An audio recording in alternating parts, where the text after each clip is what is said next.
Hello everyone, in this video, I will show you how to use Jammable AI. First, open the Jammable AI website on the browser. On the top, you'll get the login and sign up buttons.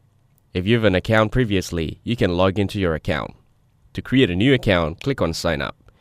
Here, you can continue with Google or enter your username, email address, and password.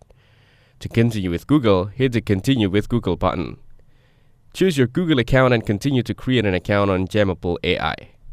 Jammable AI creates AI covers with your favorite voices. It is ranked as the first platform for making high-quality AI covers in seconds.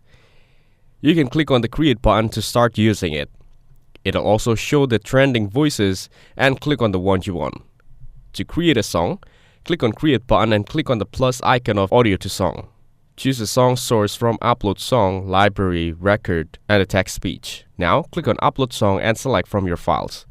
Select the plus icon of voices to convert and choose any voice. It'll give you the option to choose the full song effect and the vocal only effect. Hit the Start Cover button and upgrade to Continue. You'll get unlimited AI covers, full voice library, and text to speech. After that, you can try now and choose the payment method.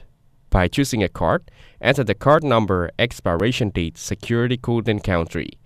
It'll also give you other options to check out and you'll easily create your song. Thanks for watching. Don't forget to like and subscribe for more videos like this.